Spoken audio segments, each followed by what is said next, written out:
the Oklahoma City Thunder would begin play the following year. Meanwhile, the city of Seattle, who had spent the last 5 years sending mixed messages, was left with an empty, unprofitable, and undesirable arena that was still soaked in municipal debt. KeyArena was now down to the Seattle Storm and Seattle University as tenants, and KeyBank wanted out of their naming rights deal early.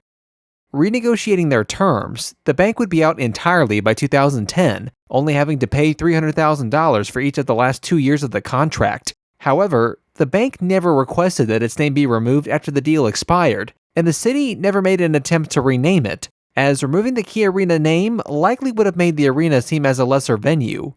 In addition to its tenants, KeyArena was now relegated to the typical ice and monster truck show tours, as it was unanimously accepted that the venue was subpar, and it would never host a Major League franchise again in its current form. WWE would host several pay-per-view events at the arena, but for the greater part of the early 2010s, its biggest use was as a bargaining chip for other franchises threatening relocation in order to extract more from their municipalities. While the NHL was seeking to expand, KeyArena was a much worse hockey venue than a terrible basketball venue, simply because the playing floor wasn't low enough for sightlines and was barely long enough to host a hockey game, making the already limited capacity venue unsuitable even for a minor league hockey team. In 2012, the commissioner of the NHL, Gary Bettman, said that Seattle was the ideal location for an expansion team, but he stated, quote, "There's no building," acknowledging just how unusable KeyArena was for hockey. A private developer revived the Soto Arena proposal to attract a new NBA and NHL team, but the developer was largely overruled, as most who attended the public town hall meeting to discuss the matter were in favor of finding a way to reuse KeyArena. After being seldomly used for 8 years, Seattle Mayor Ed Murray announced he was issuing a request for proposal to turn KeyArena into a modern NBA and NHL venue, with the added complication that the city was submitting the building for historic landmark status. 2 developers, AEG and Oakview Group, submitted proposals. AEG came in as the lowest bid of the 2, but required public funding. The arena's exterior in its entirety would be preserved, while updates were made to the building's interior. In contrast, Oakview Group submitted a proposal that was 1.5 times the cost of AEG, but they had worked directly with the NHL and NBA to determine what exactly it would take to make the renovated arena state-of-the-art. The group would temporarily prop up the historic roof structure while the rest of the interior and exterior would be demolished. The original 1962 glass windows would be cataloged and temporarily stored in a warehouse before being reinstalled. The playing floor would be lowered 15 feet to improve sight lines, and much more of the site would be excavated to add additional facilities. Capacity would be raised to 18,000 for basketball and 17,000 for hockey. Luxury suites and new forms of premium seating would also be added. While the proposal was significantly more costly, it was entirely privately financed and was endorsed by the NBA and NHL. The only real question was, would the basically new building still qualify for historic preservation status? On December 4, 2017, the Seattle City Council voted in favor of the Oakview Group, with an estimated completion date of 2020. With the city's approval of the project in hand, the NHL gave Oakview Group the okay to submit an application for an expansion franchise. Given the timing of the deal, construction couldn't begin for another year, as many events and tour dates were already scheduled and paid for. Seattle University and the Seattle Storm would play out the full 2018 season before locating elsewhere, to which the Storm ended up winning the WNBA Finals. After the series was over, the very last event held at KeyArena, in the third version of the historic venue, was a preseason NBA game held on October 5, 2018. The Sacramento Kings would play the Golden State Warriors led by Kevin Durant, the last player to be drafted by the Supersonics and play for the team. Technically, Serge Ibaka and Russell Westbrook would be the final players drafted by the Supersonics, but the team relocated before they began their careers.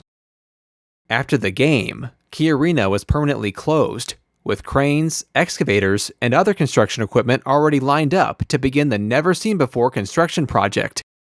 Earlier in the year, the building's roof and overall exterior was placed on the Washington Heritage Register before being added to the National Register of Historic Places. This meant that the roof structure had to be preserved. The exterior could be replaced but not modified, and the building had to maintain its original footprint, at least above ground. Lastly, naming rights to the structure could be sold, but branding and signage restrictions heavily limited what could be done marketing-wise.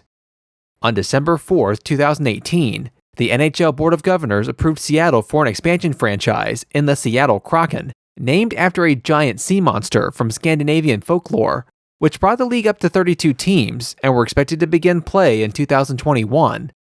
The next day, with a guaranteed tenant in waiting, construction officially began. However, the budget was now estimated to be $850 million, which led Oakview Group to change general contractors. The new contractor installed 72 temporary columns to hold up the estimated 11,000-ton roof, while the 20 columns and 4 gigantic buttress structures were removed. After demolition of the exterior and grandstands, 600,000 cubic yards of dirt were removed, not only to lower the court, but also to add new facilities underground, doubling the square footage. By early 2020, excavation was complete, and foundation and steel work would continue throughout the year. By late 2020, grandstands were added and other trades began working on site, totaling 1,000 workers working in 3 separate shifts per day.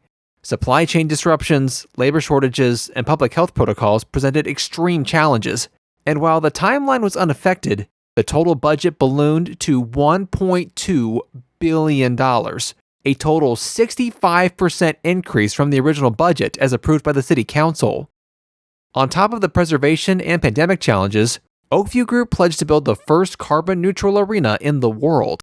This meant that the building had to run entirely on electricity, produce more electricity than it used using sustainable methods, have a rainwater collection system that would be used to produce ice for hockey, use only reusable or compostable containers for concessions, and eliminate nearly all available parking in order to encourage use of public transit, which included issuing free passes on Seattle's light rail system for riders who purchased tickets to the arena.